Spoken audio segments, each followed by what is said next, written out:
right, welcome to the marketplace. As promised, tonight we talk about the mining sector. Of course, this is a sector that has had a lot of developments in the recent past. Just last week, there's a new addition to the minerals that Kenya boasts of, and this could be a game changer. Of course, in studio, we already have guests who are going to be telling us more about this, people who are well conversant with the sector itself. I'll just start by asking you to introduce yourselves. Welcome to TV47. What is your name? Good evening. My name is Vishal Kagram. I'm the National Director of KNCCI, and I'm also the Executive Council of Kenya Chamber of Commerce. Right. Kenya Chamber of Mines, I do apologize. Right. And? Good evening. I'm Charles Komen, Chairperson Mining Committee at Kenya National Chamber of Commerce and Industry. Vishal, I'll just start with you. You're a person who has been within this sector for a while. Of course, the Kenya National Chamber of Commerce and Industry brings together market players, sector players, so that there's a more organized way in which things are handled. What would you say is the state of the mining sector? Well, at the moment, in the mining sector, we're at the cusp of a new revolution, a new change. Right. The mining sector has been very stagnant for many years. We've not had much activity in the mining sector for a long time. But now, with the new Kenya Kwanza government, there's a push to drive investment in mining, and the whole change around legislation, licensing, and working to develop some kind of model on how to bring in investment into the mining sector. Right. Comment. What would you say is the state of the mining sector in this country? Yeah, actually, we are just positioned for takeoff, being a country where we've not really fully exploited our mineral potential, then it means that as a country, we are just set for takeoff. That's my take. We are set for takeoff. Absolutely. Let's just get some perspective of this particular sector. If we could just have some data so that we get a feel of how things are going on. Now, the mining sector, of course, contributes a mere 0.9% to the gross domestic product within the country. Of course, they want to push this to around 10% in the near future. If you could just tell us, Mr. Vishal, do you feel like 0.9% is where we're supposed to be, considering that a lot of data is still being entered into, the mining cadastre? Yes, I think it's possible. If you look at it around the world, mining is what drives GDP growth, and this is what changes developing countries into developed countries. We have examples from Tanzania. 5 years ago, they made changes to their mining legislation and started new laws there, and that's driven up their growth in the mining sector, growth in GDP to 6%. Right. Okay, in 5 years. So we believe that in Kenya, we can reach 10% in the next 6-7 years, I do believe. 6-7 years. Yeah. That's a workable number. Mr. Charles, if you could just tell us 0.9% to the gross domestic product. Of course, within around 5 years, it's been playing between 0.7% to 2.1%, very fluctuating numbers. Do you believe that maybe our data collection may be the problem? Absolutely. I would say that for the last few years, of course, there has not been very much activities in the sector because, of course, the government was working on a number of reforms to actually revitalize the sector. So in the last 4 or 5 years, there hasn't been so much activities except the big mining companies like Tata Chemicals, Base Titanium, which has been contributing to the 0.9%. So I'd say with now increased information and definitely the data that is now being aggressively undertaken by the government to put more strength in the sector, then we are definitely going to move to that percentage in the next 5 years. Right. Yeah. Now, of course, there's a lot of conversation that's going on within this sector. Just last week, there was a new insight. If you could just have the very first clip of the Cabinet Secretary telling us what exactly was discovered around 5 to 7 days ago.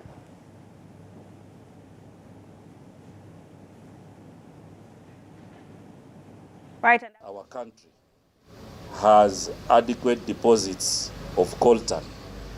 And for those of us who are not technical, coltan is a mineral which is responsible for your communication gadgets, the cameras you are using, the phones you are using, the laptops, and any other communication material.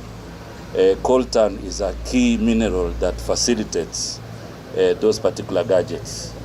So Embu County, I'm happy to announce that in the area of Kiambere, Kiritiri, we have adequate deposits of coltan. And part of what we are doing here is that we will leave our teams behind to do ground truthing so that we can now begin to assess the economic value. We are extremely excited to know that Embu County has good deposits of coltan that is used for making communication gadgets like phones, among others.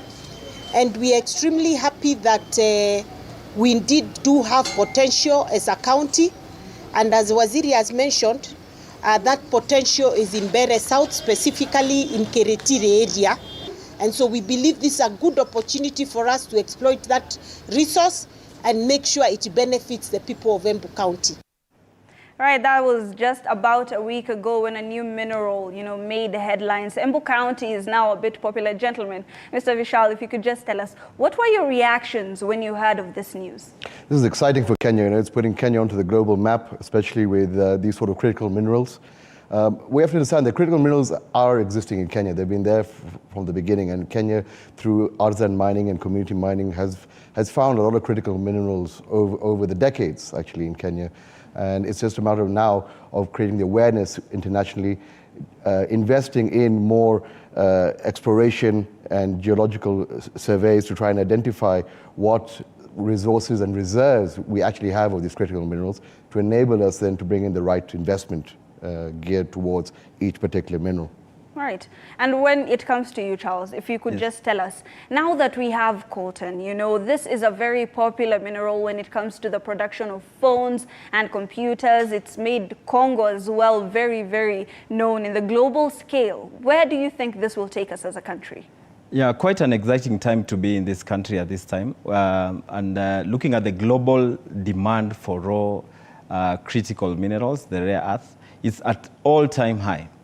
Hibak, you can say that actually the global economies, the global population has increased, and communication is key. And now coltan being a key mineral in terms of promoting digitalization, communication, these gadgets, computers, laptops, phones, semiconductors, then we are placed at a very good place as a country to now exploit this resource and contribute towards global development. Right. Yeah. And the principal secretary of this particular, State Department that is dealing with mining, Elijah Mwangi, was also talking about insights on this particular, resource, and of course, insights for this sector. Let's have that clip running.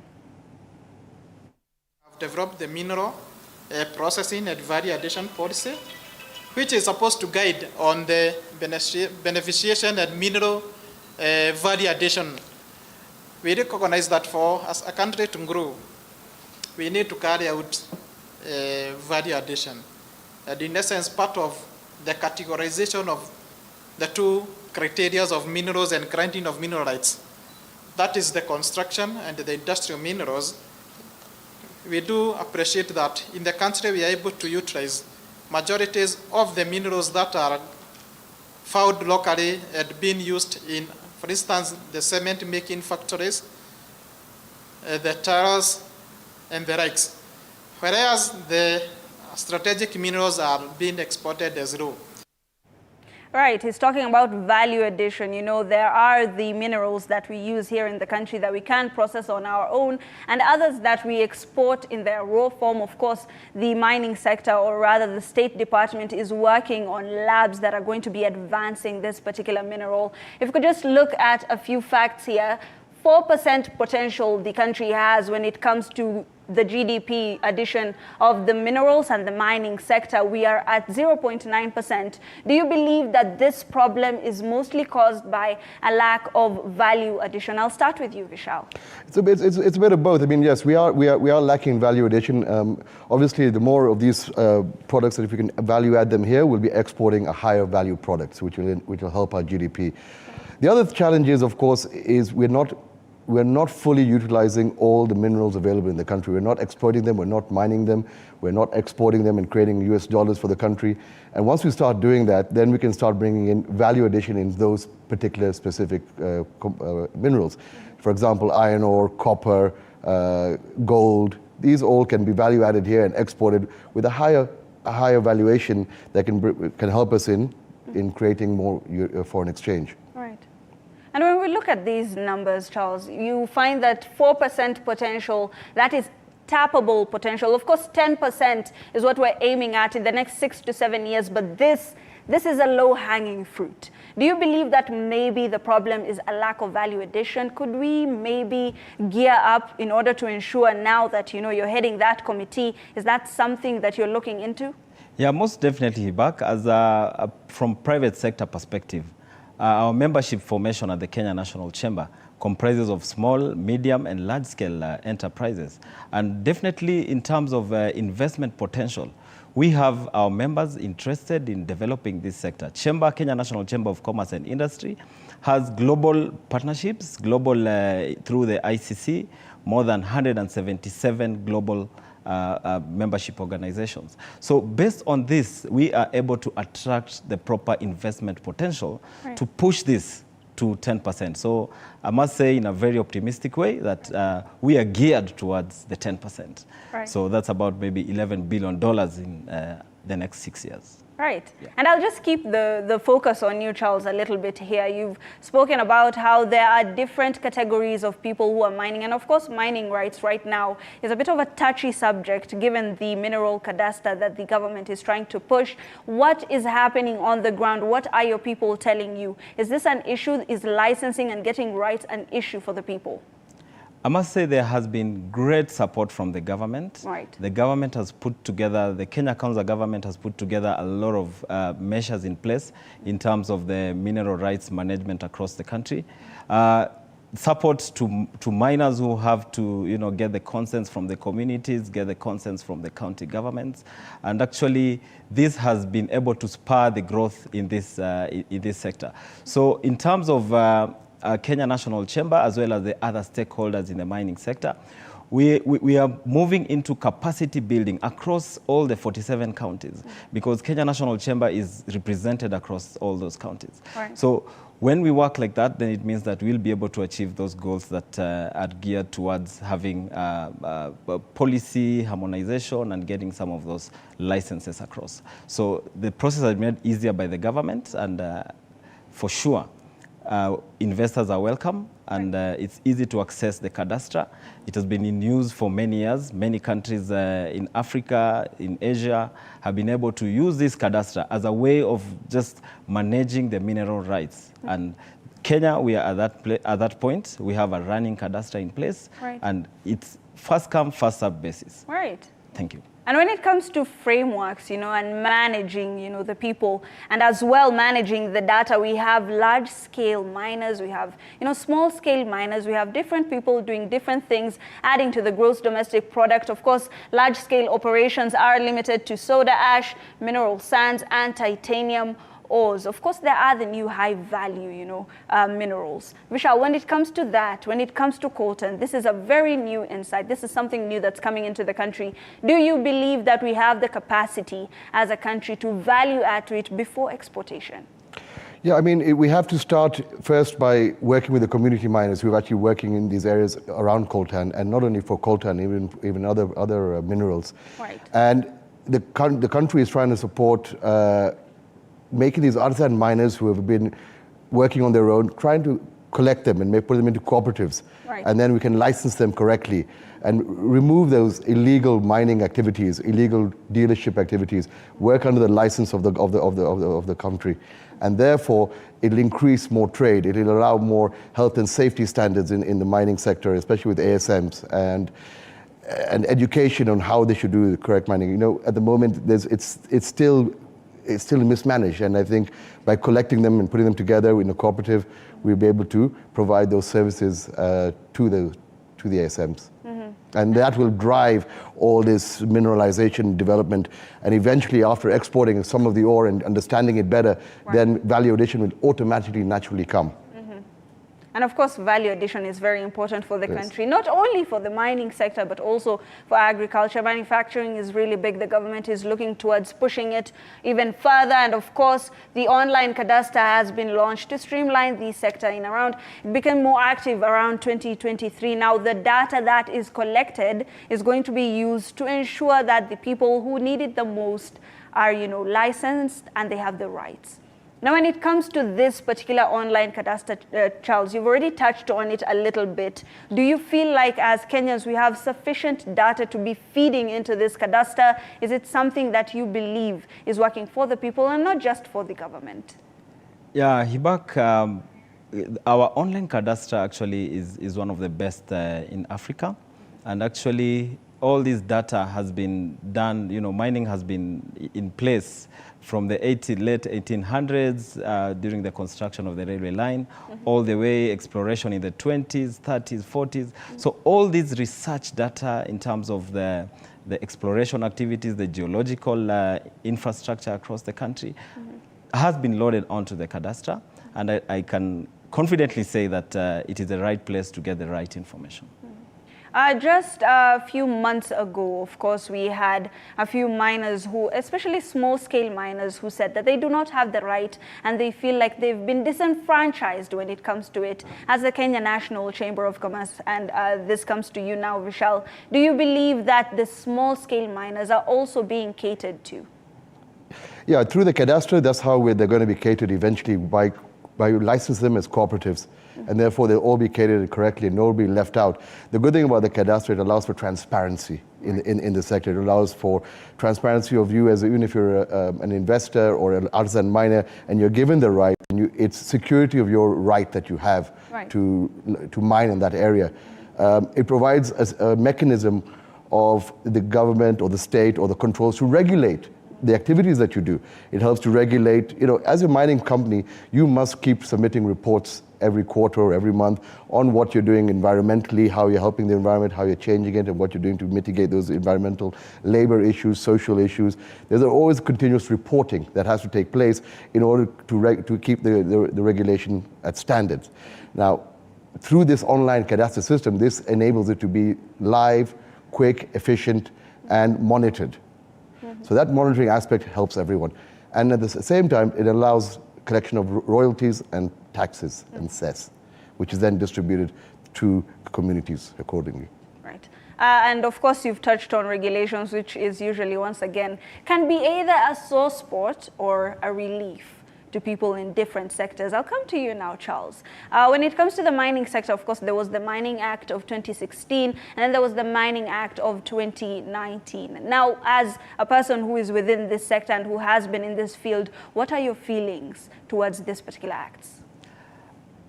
Again, looking at how the sector has been moving across the region, some of our neighbors who are now ahead in terms of the mining, I must say, regulations in the sector is key. And Mining Act 2016, a lot of thoughts, a lot of expertise was put into it. And actually, when you go through that, the entire act, I would say it places the country in the right way in terms of now organizing the sector. So Mining Act 2016, as well as now some of the additional regulations, like the mining regulations that came in January 2024, about 4 regulations on mineral dealing, gemstones, and actually the Licensing Act, basically enhances the Mining Act 2016. So we are set, especially in terms of having the right regulatory framework to push this mining sector ahead. Right. Yeah. And I'm glad you mentioned that, because when we look at our notes here, of course, self-registration, which is usually how the mineral or mining cadastre usually works, is sought to map out, full landscape of the mining sector, which helps in managing the mining sector, improve the mining sector, ensure that whoever is within that sector is benefiting from it. And the government unfroze the 2019 blanket moratorium on issuance of prospecting licenses. Now, this particular point is where we're going to be, indulging in a little bit. When it comes to the issuance of prospecting licenses, there are the international firms and there are the local firms. Vishal, you have your ear on the ground. Do you believe that this particular unfreezing of the 2019 blanket moratorium is going to be more beneficial for the international firms? And when you compare the two, do you believe that maybe the local people are being disenfranchised? No, I don't believe that. I think by opening it up, it's allowing everyone to participate. And the more interest and the more investment we have in the sector, it allows everyone to grow. Right. If it's only allowing us as Kenyans to participate and grow, remember our experience in mining is limited. It's a new thing for us. We haven't got the experience, we don't have the skill sets yet, we don't have the training. So this all has to come in via investment. Right. And the best way to do it is to allow and invite large-scale international miners who've done it before for many years, who've had mistakes, learned from them, and we want to bring to Kenya the best of all the worlds, whether it's in mining policies, whether it's in the actual mining activities, whether it's how to support and work with the communities. We want to learn from how they've done it in other countries like Zambia, in South Africa, in Indonesia, in Peru, for example, and Papua New Guinea. If the problems that they're currently facing there, we want to try and bring the best of all of them to Kenya, so that when we're starting our mining sector and opening it up, we're opening it up the right way. Mining is not an overnight thing. It's something that takes, goes on for 50 years, for generations. And if we start the mining sector on the wrong footing, then we're going to affect our generational growth. So I think that's what this is all about, and that's what the cadastre helps to allow that transparency. Right. In there, yeah. Right, and when it comes to international firms, of course, once again, Charles, you might find that some people do feel like they've been disenfranchised, but then there's the aspect of bringing in, as he said, new knowledge that's going to help us bring in new mining insights into the country, and of course, foreign exchange. When it comes to, the discovery of new minerals, even coltan, do you believe that this will bring in more international firms and, of course, foreign investments and foreign direct investments? Yeah, absolutely, because when it comes to now the rare earth, and which coltan is definitely one of them. Right. The big firms, the big boys, actually, I'd say, are the ones who actually deal with this, because it requires a lot of infrastructure investments. It requires a lot of capitalization. And definitely the way the prospecting licenses are structured, right from the community level, getting of those consents, whether it's an international firm or a local firm, the community is involved right from the beginning. And of course, probably the issue of royalty sharing and the benefits that the counties will have where these mining activities will take place, then it means that those entities will definitely contribute significantly to the growth of those counties they'll operate in. Right, and we will touch on the 70-20-10 sharing that we, are prospecting as a country. But first, as these people do come in, as these international firms do come in, Vishal, you have spoken about, having cooperatives to organize the people who are already on the ground so that they have a unified voice. Where do you think this has headed? What is the progress? Are people receptive towards getting into cooperatives so that they have, this unified voice? Absolutely, they're definitely getting together. They're forming cooperatives. Last year we formed the ASMAC, the Artisan Small Scale Mining Association of Kenya, which I've recently just joined on the board there at the national level, trying to help steer how it's going to happen. And it's being receptive. It's being received very well in the field, and we believe that is the future. And the Kenya Kwanza government is pushing for all these artisan miners to be recognized. And this is how they can be recognized and be developed. Right. Now, let's just disperse. Of course, as journalists, we must always weigh out what is the truth, what is false, and of course, what's fact, what's fiction. Charles, when it comes to ensuring that the local person is catered to the most, there's the belief and the thought that, locals usually deal in low level or low value minerals, while the international firms usually come in for, the better value minerals like cobalt and uranium. Do you believe that this is a correct thought when people are saying this? Is this correct? In terms of what the other, the regional players have done, there's heavy involvement of the local entities.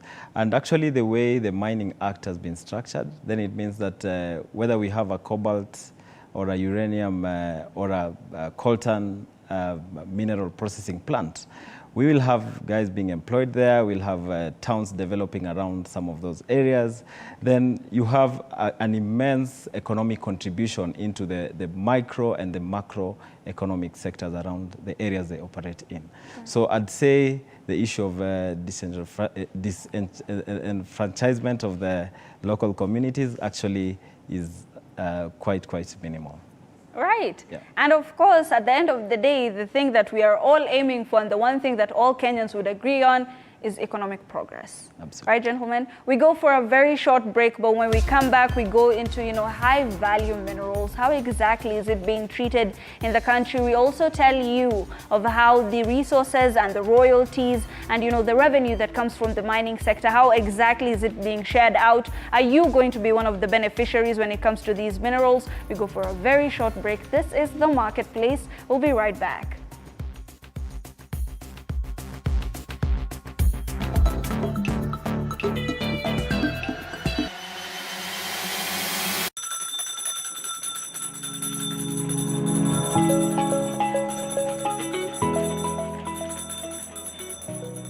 Wanasema wasemao kuwa elimu ni bahari haiishi kwa kuchotwa. Wakati mwingi natangamana na wanafunzi madarasani, sio kama mwalimu bali kama nahodha kwenye kipindi cha tasnia ya elimu.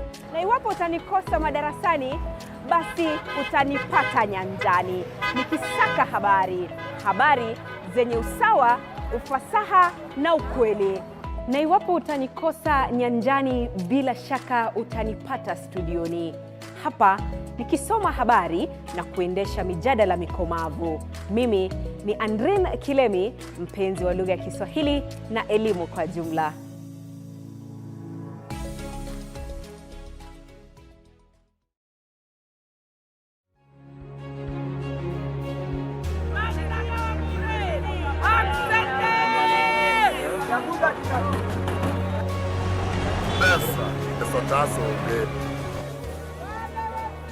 They say money makes the world go round. So let's slow things down a bit. Put things in perspective. From the markets to the streets to the stocks, we make the complex comprehensible. Join me, Hibak Said, on TV47 Business News for market insights like never before.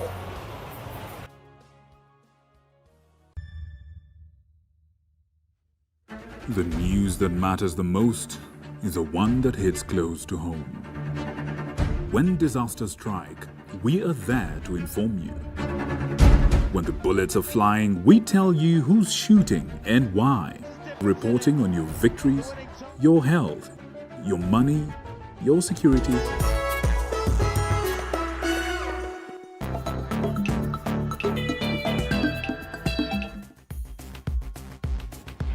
And welcome to the marketplace. Of course, we're talking about mining tonight. We have people who are within the sector to just touch up on that particular sector. It has had some insights in the past week. People are excited. There are jitters. What are the facts? What are the fictions? What exactly should we be dispelling? Now, of course, while we talk about all the prospects and all the good things that could be happening and could be coming into the sector, we must talk about the challenges a little bit. Vishal, if you could just tell us, this particular sector has a lot of benefits, a lot of potential to grow, but what are some of the challenges? One of the main challenges which stands out is obviously financial inclusivity. Right now, mining is treated as a risky venture. Right. And I think we need to demystify that riskiness with the financial institutions and banks in Kenya, so they can support mining sector. They can support the artisan miners. They can support small scale miners in order to enable to go and do exploration, do mining, value addition even. So one of the big problems is actually support from the financial institutions in Kenya for the mining sector. Right. And of course, this would help in building up this particular sector. Charles, are there any challenges that you've experienced now that you're heading that committee? Of course, the people who are within this particular sector do talk to you. Even as he's mentioned, artisanal miners. Do you believe that there are challenges, and what are some of these challenges? Yeah, Hibak, I must say that especially when going to get these prospecting licenses, remember it's a very structured way, and you need to get consents from the communities. Right. So generally, in terms of acquisition of some of these consents, then you have to really convince what benefit you're going to give them, what value you're going to add to them. So sometimes it poses some challenges in terms of getting some of those consents, because you'll have some varied interests in some of the areas that you want to operate in. And of course, apart from that, then you're also looking at the issues of health and safety. Mining involves the use of chemicals, especially on, like now our artisanal miners are using mercury, among other very dangerous chemicals. So health and safety is key. And actually that poses one of the biggest risks in terms of operating in the mining environment. So, of course, the government must always come up with clear strategies, clear plans in terms of now controlling this sector. And I'm glad you actually brought that up. When it comes to the human resource aspect, especially for, artisanal miners and people who do small-scale mining, it's kind of considered as informal. When it comes to organizing these sectors to ensure that people, even when they have accidents, are catered to, what do you believe, Vishal, is some of the challenges that they usually have, and how exactly can this be solved? Well, some of the challenges actually, they stem from illegal mining and from illegal dealing in mining products.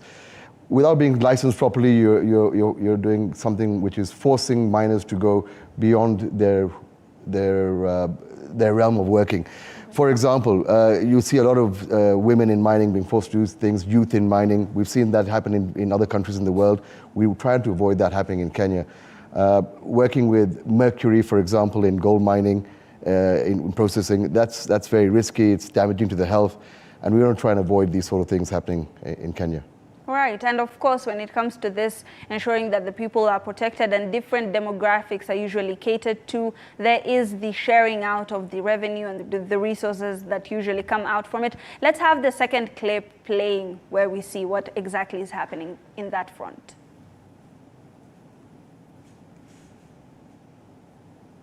This process, we are looking forward as counties to be part of this process.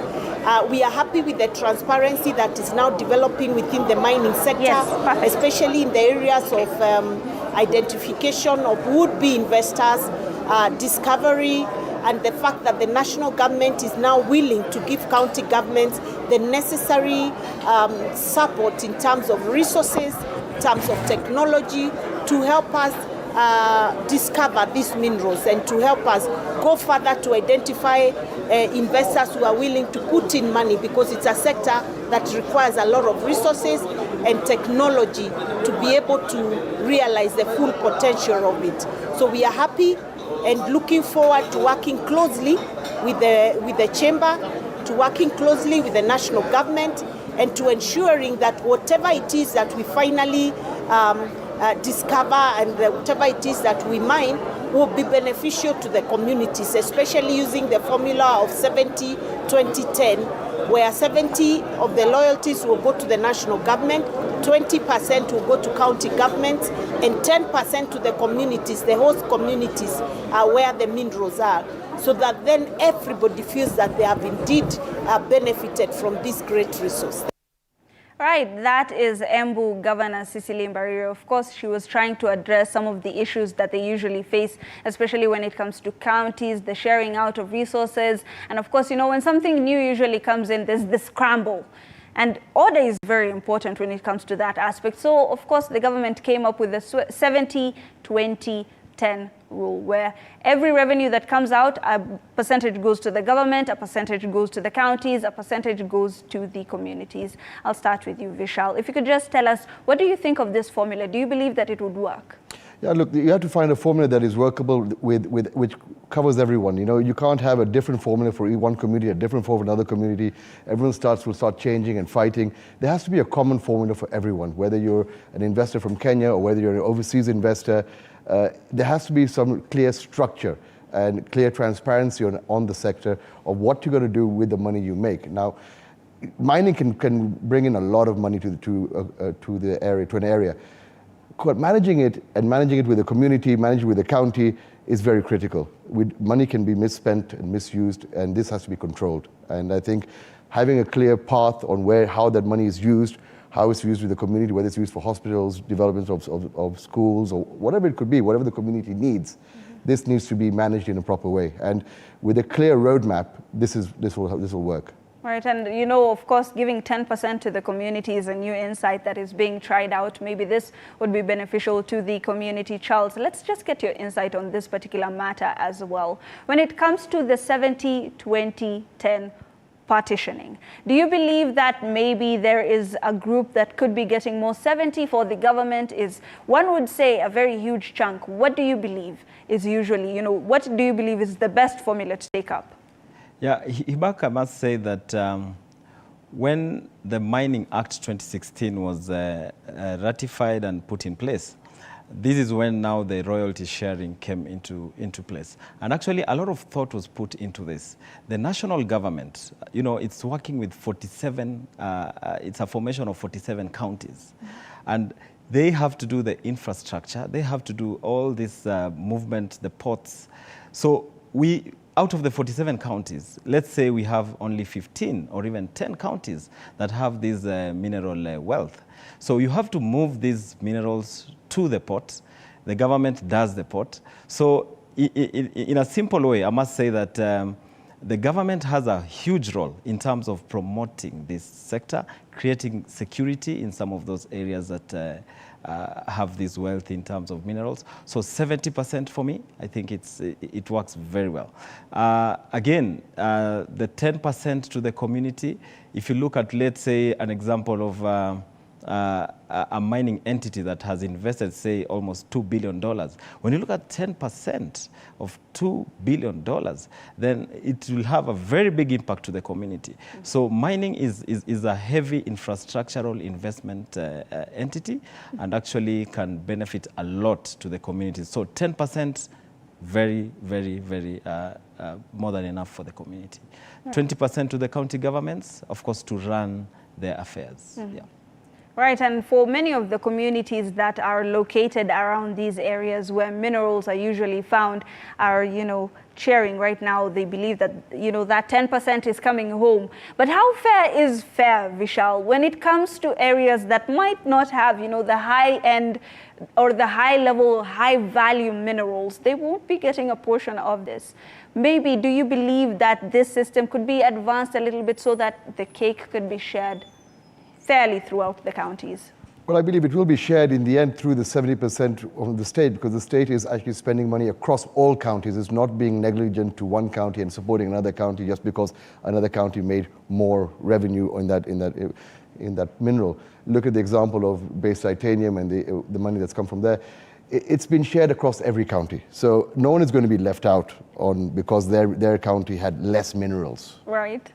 And maybe that's where the 70% usually comes in, because when people are doing these calculations, saying 70% is going to the government, maybe this is one of the ways where equalization will be happening. Now, if we could just look at our notes a little bit, strategic minerals such as, you know, cobalt and uranium are approved on case-by-case basis. This is usually for people who are mining, and applicants are required to ensure full exposure before rights are issued. Now, this brought a little bit of a conundrum when it comes to local firms versus international firms. When it comes to approval on case-by-case basis, some firms were saying that they were not being considered fully, but the government was saying that you have to have all of your financial documents and you must show that you have the capability of mining this. Vishal, when it comes to approval, case-by-case basis, do you believe that this is usually done in a fair and just manner? Absolutely. You know, these strategic minerals are very expensive to process and to value add. It's not a walk in the park. And therefore, each case, each applicant or investor who wants to do that, the state has to be sure that they've got the capability to actually perform and take the project to the end and to financial close and actually provide a benefit to the country and provide that export. But just giving the license out to somebody and then they're trying to do it and they don't really know how to do it or they don't have the capacity is not benefiting anyone. And so strategic minerals need to be looked at carefully. And for this argument, maybe it could even be replicated when it comes to Kenyan roads. Usually people who take up these, tenders are competing with international firms, and they do believe that they can take up the job. But when it comes to a comparison of roads that have been made by international firms and the ones that have been made by local firms, there's a lot of back and forth when it comes to it. Charles, do you believe that maybe local firms should be given the chance first to see if they could be able to bring out the best when it comes to this particular minerals? Do you believe that maybe they should be given the chance before this is given to international firms? I think the nature of mineral and mineralization and the demand for the rare earth, the demand for the critical minerals, this is a global marketplace. So we may not have the capacity to absorb the entire, production that we have as a country. So this has to be open to the international firms, which have the proper capacity, and of course in close partnership with the local firms. So this is a fair way to run all this. And of course, with the recent changes in regulations, then classifying them now as strategic minerals and handling on a case-to-case basis, then the National Mining Corporation has actually just taken a center stage in terms of now negotiation on these mineral allocations. So basically, once they have that proper negotiation, then it's easier now, and it gives confidence to the international investors to actually pump the right amount of money into putting this into a big investment potential processing plant. Right, and maybe one would even say that this is kind of a double-edged sword, because when we're doing a case-by-case basis when it comes to approvals, you might find that the waiting time is a bit long, especially when it comes to international investors, or there are steps that they cannot fill out. But these are people who have been exploring in other countries, and many would say that the moratorium is stifling investor interest. Vishal, do you believe that the case-by-case basis process is maybe even stifling investor interest? You know, if you look at the large-scale miners and how do they get involved, mining starts off, generally speaking, across the world by a community or an outside miner discovering a mineral somewhere. From there, it goes to a junior miner investing in the exploration, in identifying the resource, and finally taking it to a reserve and identifying what the reserve is. And from there, large-scale miners will be able to come in and invest in a certified reserve to develop that mineral for value addition. So it is the process, and it's the process that works all over the world. So I don't believe there's anything wrong in what's going on. It's open to local companies and foreign companies. If a local company's got the capacity to support the whole chain, then it's very good.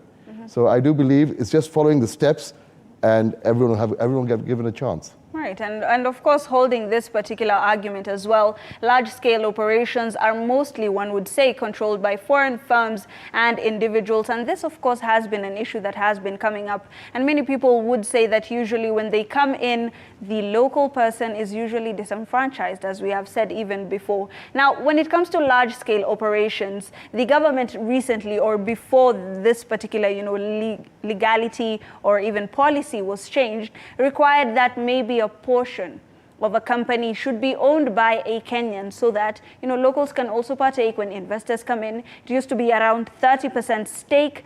Do you believe that maybe for the mining sector, Charles, that this should be reintroduced so that large-scale operations can also be shared out to locals, so that even locals can learn how they can partake in this? Maybe just to go back a bit, most of these large-scale operations controlled by foreign firms. Talking of the foreign firms, these are firms that are listed in the London Stock Exchange, New York Stock Exchange, and it is actually not individuals. Mostly, it is actually listed firms that are investing into this sector. So I must say, of course, with the CMA. The mining sector can be encouraged actually to invest as entities, the way artisanal miners are being put into cooperatives. Then they can have a chance to own a stake in some of those mining entities. And actually this can be achieved in the entry level, the time when they're doing the prospecting licenses and moving up to the stage of now construction of the mining plants. So with this structured approach, then it means that we'll be able to have an equal balance to all the players, local and international. Right. Yeah. You're saying this structured approach may be beneficial to even the locals. When it comes to this, Vishal, do you believe that maybe Kenyans should be given a stake? Now, if you say that the large-scale operations should be handled by international firms because obviously they have the capabilities and they've done this before, do you believe that maybe the local sector will be a little bit left out? Do you think that maybe they should be getting a little bit of a percentage so that they can also engage? No, I believe that the local can also do it. The local companies can also do it on their own. We don't necessarily need 100%. It's about the financial support that we said. When we do have a discovery in Kenya, local firms do find discoveries, then hopefully by then we'll have sophisticated markets like stock exchange that the local company can go and raise money from, and a local company can take that mineral to its fruition. It's about the financial capability. And if you have the financial capability, then you can also bring in the right technology and the right partners from who have done it internationally to partner with you on a local company to allow the local company to still do that. So it's about the financial capability. And if we get the support from local banks, local financial institutions, I don't see why local companies cannot be driving this from Kenya. So Vishal, you believe that, we have the capacity, it is the finances that is holding us back? It's the finances, one thing, and once you start getting more involved in the mining sector in Kenya, we will now start developing the skill sets. We need additional geologists. If we're going to start developing laboratories around the country, as the PS said yesterday, then we need to develop technicians who are qualified to run those laboratories. So over time, Kenya will be able to do everything in-house. At the beginning, we will need guidance, I believe. And you look at a lot of countries like Indonesia is a good example. 45 years ago, 50 years ago, they just opened up their mining sector, and it grew their GDP considerably from, I think it was $10, $11 billion 50 years ago. And today, the GDP of Indonesia is $1.2 trillion. And it's at the beginning, they didn't have the capabilities and the skill sets. Over the years, now, today, they're world leaders. They do everything from within Ethiopia, within Indonesia. And the Indonesians have got they become world leaders. So I don't see why Kenya cannot be there in 50 years in the same way. Maybe a little bit faster by taking all the positive experiences from everyone else around the world. Well, we're just toddlers, we're taking baby steps, you say, and of course, after we have learned and we have emulated, we will be able to partake in this. Charles, one of the solutions that we've mentioned within this conversation has been, getting into cooperatives, which will help us to have a unified voice. Of course, signing up into the cadastre, having enough data that could push more exploration, that could be helping this particular sector. What do you believe are other things that we should be taking up as a country that could help us on this front? Absolutely. Data in terms of now the availability of the different minerals, the mapping that needs to be to take place, capacity building, encouraging actually our Capital Markets Authority to actually promote this sector. Yesterday during our mining forum, we had the MSME Authority, we had the Ken Invest, and actually there's a very deliberate effort in terms of the promotion into investments into the mining sector. I'd say looking at our regional neighbors, like one of our neighbors had a mining act in 2018, and now they're at $5 billion economic contribution to their GDP. For us, of course, we are less than 1%, and we are looking by 2030 to achieve actually $11 billion contribution to the GDP.